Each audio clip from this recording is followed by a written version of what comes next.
Sitwasyon mismo mula po doon sa Barangay Salambao sa Ubando, Bulacan. This time hindi muna po tayo sasayaw. Okay. Oo, ha? Pero may fiesta na sa kanila niyan. Marami na ulit Naku, pupunta doon. naku, Kaso naku. baka ma-apektuhan with this incident. No? Kumustahin po natin ang mga kapamilya po natin dyan sa Barangay Salambao sa Ubando, Bulacan. Kausapin po natin si Kapitan Mercy Dolorito. Kap, magandang umaga po. Doris at Robert sa Tandem ng Bayan. Good morning. Good morning po. Ayan. Good morning po, sir, ma'am. Ayun nga po ang katanungan namin. Kamusta po kayo dyan? Hanggang sa ngayon po ba ay nakakalangha pa rin ng delikado na antas ng ating air quality? Oo, mausok po. Mausok pa po ba? Yes po. Ay, bakit po nagkaganon? Kung ang tagal na no, halos Oo. isang linggo na, partner, ano? Ano ho ang ginagawa? Meron po ba? Meron naman daw pong ginagawa. Yun din po ang tanong namin. Bakit hanggang ngayon, masyado po ang usok ng basurahan. Opo. Ang sabi po kasi nila, may mga equipment na doon sa lugar. Kaya lang, hindi po namin alam kung bakit ganyan. Hanggang ngayon, sobra pa rin po ang usok. Opo. Kap, sabi niyo po sobrang usok. Siguro para po sa mga hindi nakakakita ng mga video, lalo sa social media, i-describe nga lang po natin sa mga kapamilya natin na nanonood at nakikinig ngayon. Mula anong oras po? Ano po ito? Maghapon na balot kayo ng makapal na usok? Mabahong usok, Kap? Pagtungtong po ng umaga or tanghali, yan na po bumababa yung usok eh. Doon po kasi doon sa ng hangin. Direksyon. Kapag po ang hangin sinasabing amihan, yung pong usok galing sa site, papuntang dagat. Hindi po siya papuntang kabahayan. Opo, Pero opo. once po ng mga oras ng 11, mga tanghali, yun na po, titihit po yung hangin, then masasapog po yung buong barangay po ng Salambao, Bunudo, tapon po yan, hanggang Ubando. Maging sa, siguro, maging sa Valenzuela rin, Malabon. Laganap po yung usok. Ngayon lang po, laganap din ng usok eh. Sobrang kapal. Opo. Mabaho po ba? Nalalangha po ba? Opo. Nako. May time nga po talaga na hindi matolerate yung amoy, lalo kung malakas masyado. Ay, sobrang sakit sa mata. Sa dibdib. Opo. Opo. Kung ganyan po ka, paano po ang sitwasyon ng mga kabarangay po ninyo? Paano yung mga negosyo dyan, yung kabuhayan? Paano po yung mga trabaho? Kung ganyan po, everyday yung nararanasan po ninyo, Kap Mercy. Opo. Dusa, hirap. Kasi napakahirap po kasi dito lang halos po sa baba ng landfill, naghahanap buhay yung aking mga kabarangay. Mamimiss po yung mga iyan. Opo. Ano po sila alaot kung ganyan? Ang masasalubong ninyo yung usok. Lalo na po sa bandang hapon at gabi. Kasi yan po ang time na lumalabas sila para mangisda. Oo. Tsaka yung mga ordinaryo na manggagawa, ganyang oras, uwi na ng bahay eh.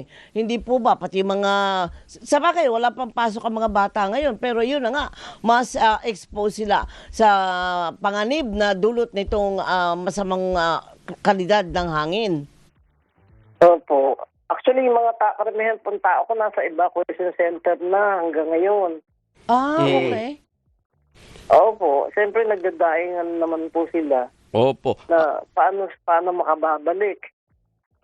Kap, yung Tama, pong evacuation center ninyo, gaano kalayo po dyan sa mismong barangay ninyo?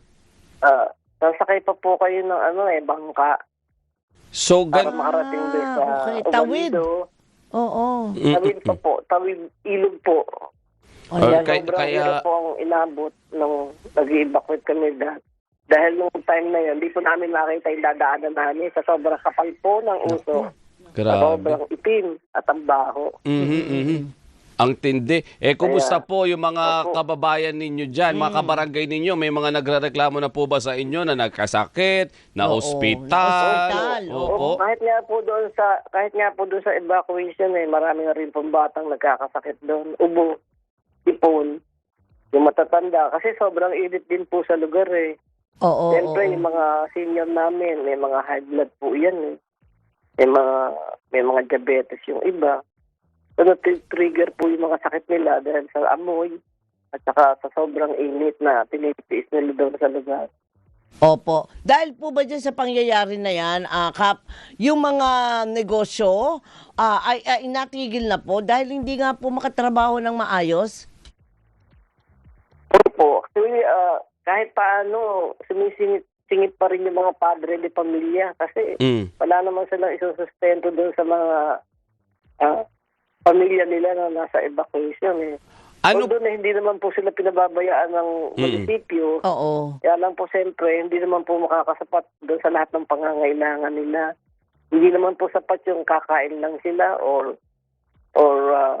kung ano pa man. Kailangan din po talaga maghanap buhay ng pamilya, ng padre de pamilya nila Oo naman. para kahit paano mabigyan ng sustento yung pamilya nila nasa evacuation.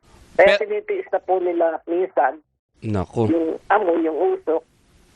Pero Kapitan, yung pong mga iba dyan, sabi nyo nga po, mangingisda. Oo. Paano sila makakapangisda kung Yun ganyan na po nga. ang sitwasyon? So tenga po sila, Kap?